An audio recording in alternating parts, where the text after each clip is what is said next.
Thank you for listening to the Business Blast podcast. So for all my listeners out there that have been wanting to do your own podcast, I'd like to introduce to you Anchor. Anchor is a one-stop shop for recording, hosting, distributing, and monetizing your podcast. So before I found Anchor, I had never actually done a podcast because all the research that I had gathered made it seem very complex. Then I found Anchor, and Anchor makes podcasting extremely simple. So if you want to do your own podcast, go to anchor.fm/start. I can't wait to hear your podcast. Welcome to the Business Blast podcast. I'm your host, Tyler Wagner. This episode is brought to you by Authors Unite. Authors Unite provides you with the support you need to finish your book. Best part is, after you finish your book, they take care of the entire publishing and marketing process 100% for you. So, if you want to become a successful author, make sure to check out authorsunite.com. Now, let's jump into the episode.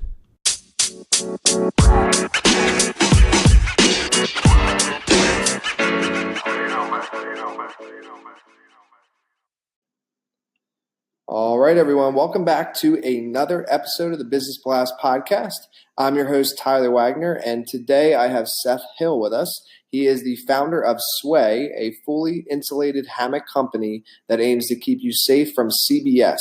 What is CBS? CBS is cold butt syndrome. So welcome to the show, man. Hey, thank you so much. Appreciate being here. Of course, man. Appreciate you coming on. The first one I got for you, Seth, is what is the best story from your life that has an underlying valuable message? So I'd say probably, just let me tell you a little bit of the story. So when I was 16, my father took his own life, and it left me completely empty and broken of so many different things. And luckily, I was fortunate enough to have a lot of key mentors in my life who were able to reinvest themselves kind of back into who I was as a person.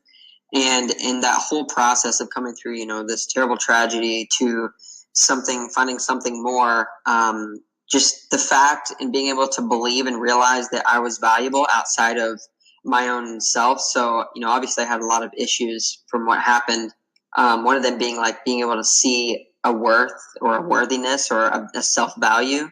And in the way that all of those men, particularly in my life, that kind of stepped up to play that father figure role, they were able to put back into me just the belief that I was something or could be something or just had like value. So when it comes to business, like that plays a huge key, right? Because when you're starting a business, there's oftentimes when people will encourage you, but there's even more times that people experience where the people aren't giving back that encouragement, and being able to kind of look introspectively and do a little self-reflection, realizing like that you're valuable, and being kind of self-aware of that and being able to move forward, I think is really key.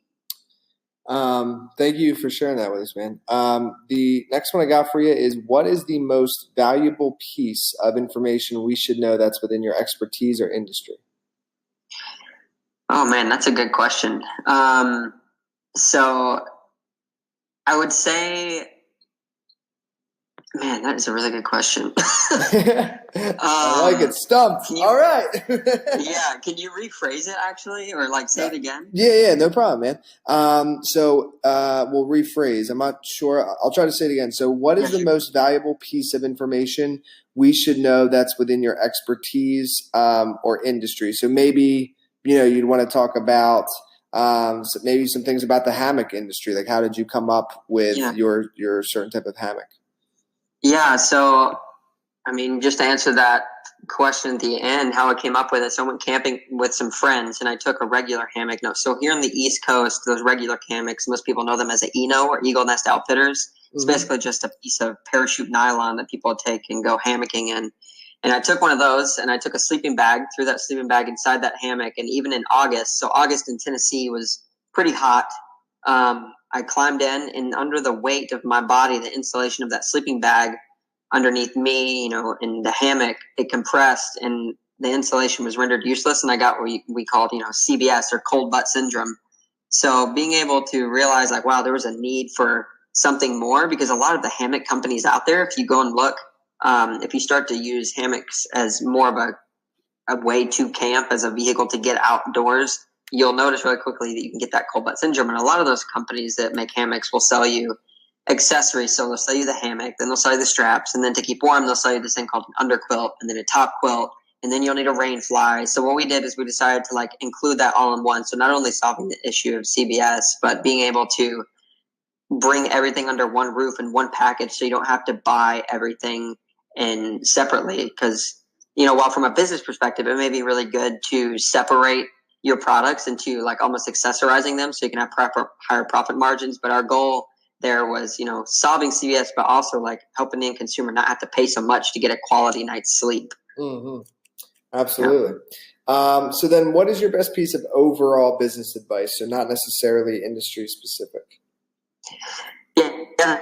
So I would say I think a lot of people have an issue, or it's hard because a lot of people ask the question, you know, how do I capitalize on the different networking events that I go to or whatever? And honestly, I think it's just about being yourself. So when I meet people, the thing that I like most about the people that I like are usually that they're not afraid to be themselves around me. So being able to go to networking events and just like, you know, first of all, listen. I think we talk too much. I know I talk too much. So being able to ask questions and intently listen instead of thinking of the next question that I'm going to ask, being able to hear and connect on something deeper. And then as you have those connections, you know, and those networking opportunities, as you have those conversations that go deeper, then you'll find that you'll have just such a wider network of people to call on in getting some type of help. So just a quick example, I got a call.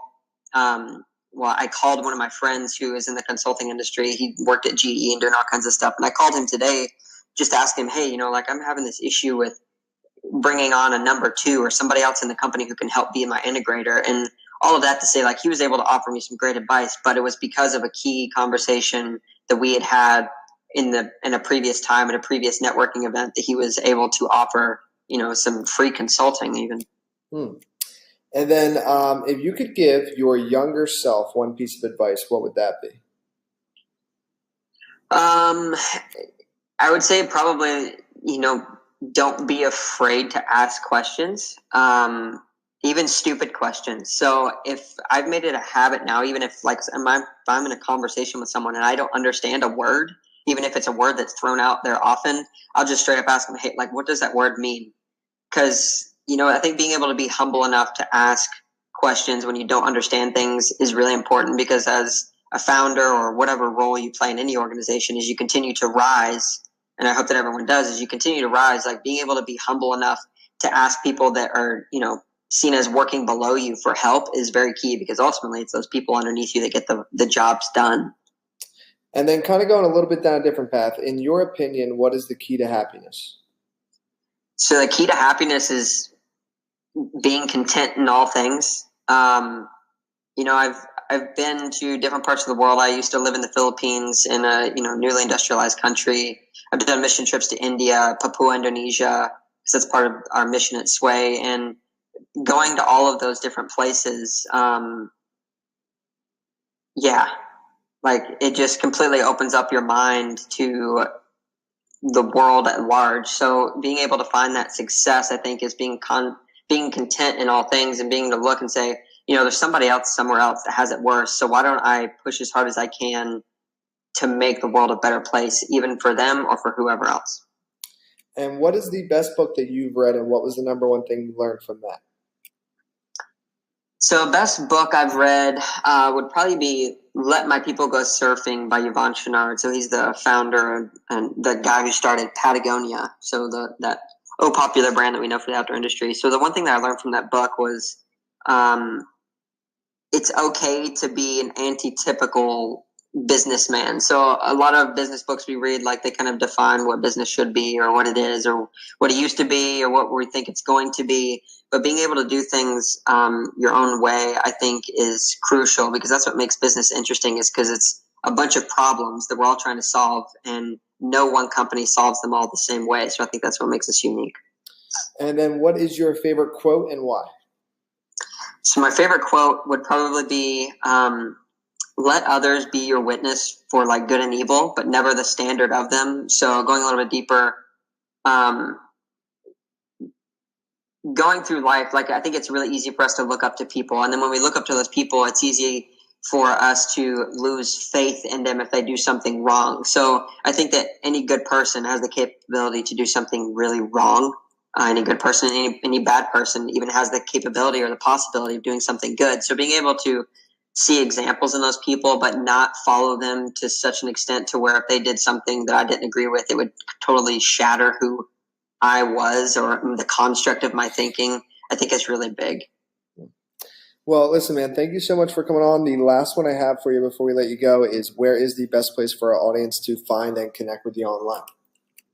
Yeah, so you can connect with me personally on LinkedIn, Seth Hill. You can email me at seth@swayhammocks.com. So that's 2 Y's. And then for Sway, I'm on all the social media, usually managing a good bit of that. Instagram at Sway Hammocks, Facebook at Sway Hammocks, Twitter at Sway Hammocks, all of that. Perfect, man. Thanks again for coming Hammocks, on. I should be there.